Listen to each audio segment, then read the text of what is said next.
이삭이 야곱을 불러 그를 축복하고 또 그에게 명하며 그에게 이르되 너는 가나안의 딸들 중에서 아내를 취하지 말고 일어나 밧단 아람으로 가서 내 외조부 부두엘의 집에 이르러 거기서 내 외삼촌 라반의 딸들 중에서 아내를 취할지니라. 하나님 곧 전능자께서 내게 복을 주셔서 너를 다산하게 하고 번성하게 하사 내가 수많은 백성이 되게 하시고 아브라함의 복을 내게 주시되 너와 및 너와 함께하는 내 씨에게 주사 내가 하나님께서 아브라함에게 주신 땅 곧 내가 나그네로 거하는 땅을 상속받게 하시기를 원하노라 하니라. 이삭이 야곱을 보내매 그가 밧단 아람으로 가서 라반에게 이르렀는데 그는 시리아 사람 부두엘의 아들이요 야곱과 에서의 어머니 리브가의 오람이더라. 에서가 보니 이삭이 야곱을 축복하고 그를 밧단 아람으로 보내어 거기서 아내를 취하게 하며 또 그를 축복하고 그에게 명하여 이르기를 너는 가나안의 딸들 중에서 아내를 취하지 말라 하였고 야곱은 자기 아버지와 어머니에게 순종하여 밧단 아람으로 갔더라. 또 에서가 보니 가나안의 딸들이 자기 아버지 이삭을 기쁘게 하지 못하므로 이에 에서가 이스마엘에게 가서 자기가 소유한 애너들 외에 아브라함의 아들 이스마엘의 딸이요 느바요스의 누이인 마할렛을 취하여 자기 아내로 삼았더라. 야곱이 브엘사바에서 떠나 하란을 향하여 가다가 어떤 곳에 이르러 해가 지매 거기서 온 밤을 지내려고 그곳의 돌들을 취해 베개로 삼고 그곳에서 자려고 누우니라. 그가 꿈을 꾸었는데 보라 사다리가 땅 위에 세워졌고 그것의 꼭대기는 하늘에 닿았더라. 또 보니 하나님의 천사들이 그것 위에서 오르락내리락 하더라. 또 보라 주께서 그 위에 서서 이르시되 나는 주니 곧 내 조상 아브라함의 하나님이요 이삭의 하나님이라. 내가 누운 땅을 내가 너와 내 씨에게 주리니 내 씨가 땅의 티끌같이 되어 내가 서쪽과 동쪽과 북쪽과 남쪽으로 널리 퍼지며 너와 내 씨 안에서 땅의 모든 가족들이 복을 받으리라. 또 보라 내가 너와 함께 있어 내가 가는 모든 곳에서 너를 지키며 너를 이 땅으로 다시 데려오리라. 내가 내게 말한 것을 행할 때까지 너를 떠나지 아니하리라 하시니라. 야곱이 잠에서 깨어 이르되 주께서 분명히 이곳에 계시거늘 내가 그것을 알지 못하였도다 하고는 두려워하여 이르되 두렵도다 이것이요 이곳은 다름 아닌 하나님의 집이요 이곳은 하늘의 문이로다 하고 야곱이 아침에 일찍 일어나 베개로 삼았던 돌을 가져다가 기둥으로 세우고 그 위에 기름을 붓고 그곳의 이름을 베델이라 하였더라. 그러나 그 도시의 이름은 처음에 루스라 하였더라.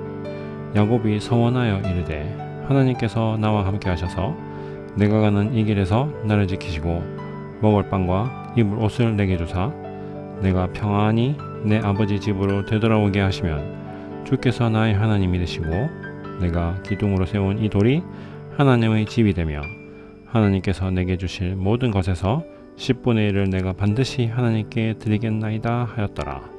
아멘. 네, 창세기 28장에는요 드디어 이제 야곱이 베델에서 하나님과 대면하는 하나님의 존재를 이제 인식하는 그러한 일이 생기게 됩니다. 에서는 그렇다면 여기에서 어떠한 반응을 보이고 있는지에 대해서 또 생각을 해보고요. 야곱은 에서와 뭐가 달랐는지에 대해서 또 생각을 갖다가 해보려고 합니다. 에서는 저주하시고 야곱은 축복하셨던 하나님일까요? 저는 그렇다고 생각하지 않습니다.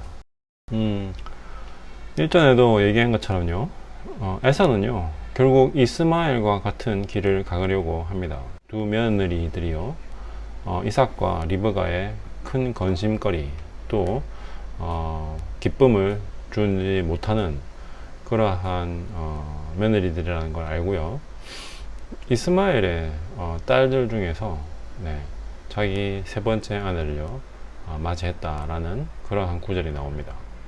결국에는요 에서는 이스마엘과 같은 삶의 기준과 결을 가져갔다는 것을 이야기하는 것이죠. 부와 명예, 네, 또 번성과 번영, 잘되고 또 성공하는 것을 따라갔다는 것이죠. 근데 하나님은 그러면 잘되고 번성하고 성공하는 거를 뭐 별로 원하시지 않는다라는 그런 의미일까요? 그렇지 않습니다. 하나님도 잘 되기를 원하시죠. 그런데 그 기준이 우선순위가 가치관이 바르게 된 후에 저절로 내가 잘 되게 하겠다라는 것이 하나님의 일관된 이야기이십니다. 네, 부와 성공과 명예 거저 얻어지는 게 아니죠. 이익과 열정, 탐욕이요 최고조로 어우러져서 최선의 노력과 최고의 지혜와 또 열정에 대한 완전한 집중이 따라와야지 얻어지는 것이 그런 것들이죠. 그냥 뭐 부와 성공, 명예 거저 얻어지는 경우는 없다고 생각을 합니다. 그래서요 하나님은 거기에 대한 최우선 가치가 뭐냐를 항상 물어보십니다. 예수님도 얘기하셨죠. 부자가 천국 가는 것이 낙타가 바늘길을 통과하는 것보다 어렵다, 불가능하다는 얘기죠. 네, 왜냐하면 내 가치와 모든 선택의 기준이요 이익과 탐욕과 또 내 세상적인 열정이었기 때문에 당연한 결과라고 생각을 하는 것이죠. 자, 그렇다면 예수님은 도대체 뭘 원하셨을까요? 하나님의 뜻대로 된 자라야 된다, 그래야지 부자라도 천국 갈 수 있다 라고 이야기하시는 것이죠. 도대체 그게 무슨 의미일까요? 야곱은요 이삭의 길을 따라가기로 했습니다. 잘 모르니까 일단 순종부터 했을 수도 있고요. 열정 이전에 하나님이 먼저 내 길을 인정해 주시기를 원했다라는 게 더 정확한 해석이라고 생각을 합니다. 야곱은요 이삭이 번성했던 그 이유, 하나님의 축복이죠. 할아버지인 아브라함이 복받았던 그 이유, 하나님이 인정해 주셨던 그 믿음이라는 것이죠. 그래서요 야곱은 항상 여기에 대한 기본적인 동경심이 그 열정과 욕심과 열망에 깔려 있었다고 생각합니다. 그래서요 그 열정을 알아보신 하나님이요 베델에서 꿈에서 만나주신 것이죠. 에서는요 이스마엘과 같이 들사람이 되었다라고 이야기하죠. 들사람, 활 쏘기 잘하고요, 사냥 좋아하고 전형적인 E형이죠. 하나님은 E형 별로 좋아하시지 않나 봐요. 이렇게 생각할 수도 있는데요. 그렇다면 야곱은 어떻습니까? 집안에 머무기를 좋아하고 항상 조용히 있는 것을 좋아하는 전형적인 I형 아닙니까? 그러면 하나님은 I형을 좋아하시는구나 라고 생각하는 거 가능하죠. 하지만 하나님은요 I도 E도 치우치는 부분에 대해서는요 별로 그렇게 달가워하지 않으십니다. 요즘 MBTI 얘기 굉장히 많이 하죠. 어딜 가든지 MBTI가 안 나오는 경우가 별로 없는데요. 하나님이 원하시는 MBTI형, 저는 G형이라고 생각합니다. 외부에서도 또 자기 내면에서도 아닌 하나님으로부터 에너지와 열정을 얻게 되는 그러한 스타일이죠. 또 N도 S도 아닌 하나님으로부터 지혜와 능력을 구하는 그런 스타일을 원하신다고 생각합니다. 마찬가지로 T도 S도 아닙니다.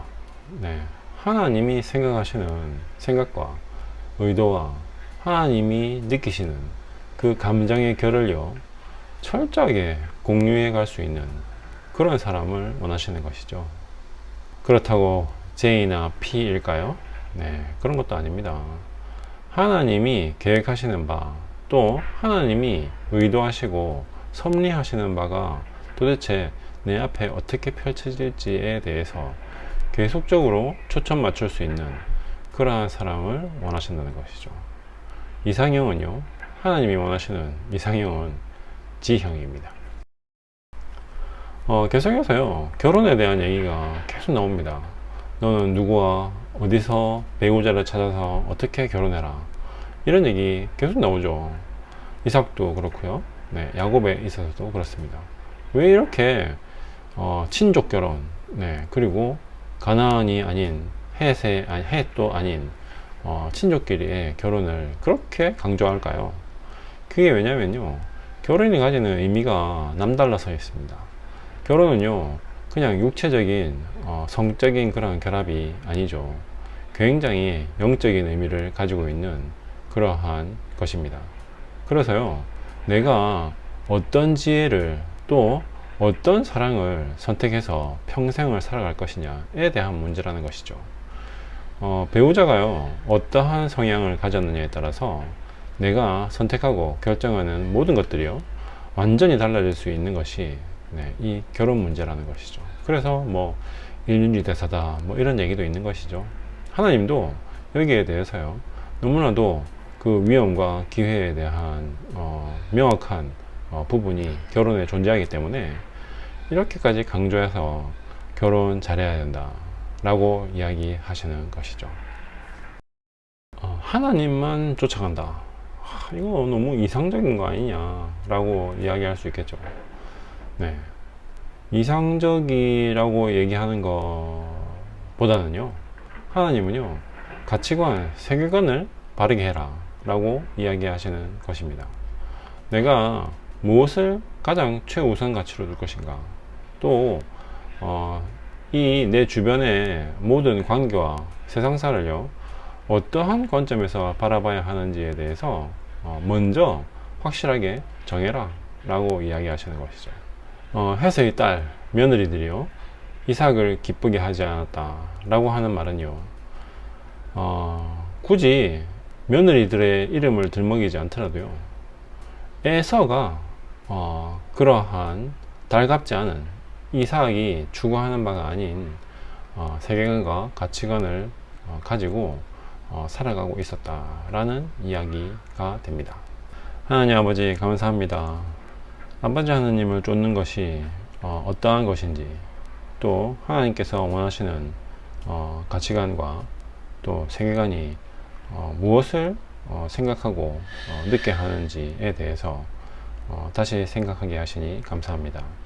정말로 내면도 아니고 또 외부에서도 아닌 하나님으로부터 모든 지혜와 열정과 능력과 감정과 생각들을 얻어내길 원합니다. 아버지 하나님께서 생각하시는 그 모든 진실된 영적 파트너가 하나님 되신 것을 제가 소원합니다. 예수님 이름으로 기도드립니다. 아멘.